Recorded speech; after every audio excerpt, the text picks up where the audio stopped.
Hey out there, thanks for tuning in. I got my glasses on today. I feel a little smarter. So I was talking to a friend of mine. He's just about to retire. He's got like 3, 4, 5 years left on a job that he's been at for 20 years. And we were talking about his job, we were talking about my job, and a lot of times I assume everyone wants to flip houses. Why wouldn't you? The money, there's no ceiling. The freedom, you can use your creativity. The risk that's involved, it's all in my wheelhouse. I love it. I don't know if you could tell, but I love it. So passionate about it. However, it's in my wheelhouse. It's not in everybody's wheelhouse. Because this guy was telling me about all the pros of working for a job for as long as he has. The benefits that he has. I think he has 6 or 8 weeks of paid time off, vacation. He's got personal days. He's got sick days. He's got, I don't know, all these kind of days. He's got lots of days. He's got the medical benefits that he participates in. And he was talking about this with like, and there was a smile on his face because it made him comfortable. That stability made him comfortable. The steadiness and the consistency of that job, he knew how much money he was getting paid each week, what hours he had to be there. There were no surprises. And he loved it. Him and his family loved it. It's not for me, but it's for him. And I'm not here to knock anybody's path in life because my dad worked for 37 years for AT&T, and the benefits that I reaped off of him being at that job is he was home every night at 5 o'clock. We ate dinner together. We got to go on vacations each summer.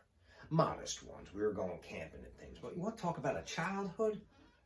Who had it better than me? I had the best childhood. Because of my dad's job and the stability that he had, I was able to have that childhood. So I'm not here to knock anybody's path, but I am here to make the video because that's not my path. You see, I've had well over 100 jobs.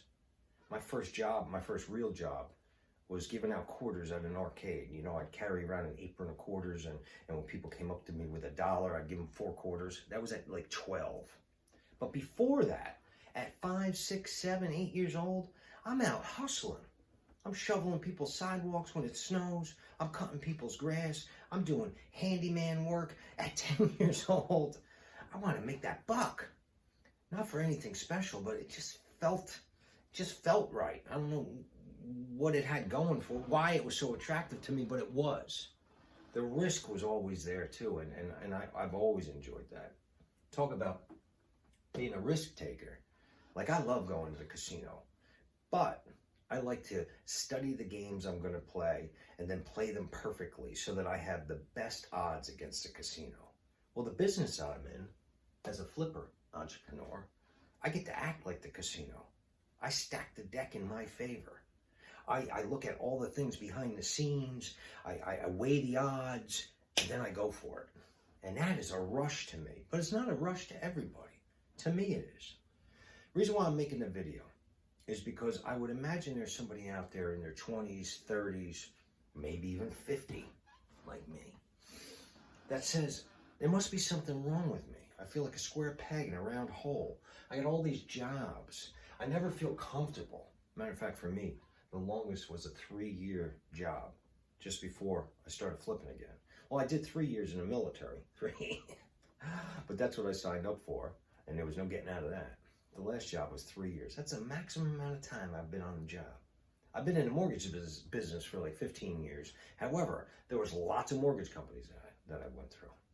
So if you're out there and you're saying, I feel like that square peg in that round hole, I just can't fit in, I'm going from one job to another, I just don't feel comfortable. So, you know, how about if you do this?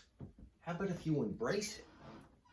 How about if you take the traits that you have, like I'm talking about for me, a risk taker, I need diversity, you know, I need unlimited growth. For me, I don't want to go into a job and they say, you know, in 5 years, you could be making this. And then I see that much, and I'm like, no, I want a lot more than that. If any of this sounds like it's like in your wheelhouse, then maybe you're an entrepreneur. Because I don't remember them teaching entrepreneurship in high school or grammar school, or saying, you know, this is a path that you could be going down. You could be a business owner. You could be a flipper. I don't remember that. I remember them saying, you know, school. And college was just the norm. I went back as an adult. I almost felt obligated to go back. So I got my associates in business, and then I got my Rutgers degree. I have a bachelor's degree from Rutgers. Go Rutgers. But as I look back, I think I did that because I felt obligated to. That was the course that so many were going. And maybe I was going to feel this special way after I got that degree, but it didn't happen. And talk about making money after getting a degree. It wasn't there for me. Again, I'm not here to knock anybody. People out there with their MBAs working in business and they're making buco bucks, good for you. It wasn't for me. And if it's not for you, I'm saying maybe you're an entrepreneur. Now put your thinking cap on. What do you like to do? Don't complicate it. Leave it simple. Believe in yourself. Get started. That's what I'm saying. A lot of times we'll listen to these audios or we'll look at a video and there's lots of complicated words that people are using. They're talking about getting their MBA or you need to do this and all this. And I'm here to tell you that if you just start by saying, what do you like to do? Can you make money at it?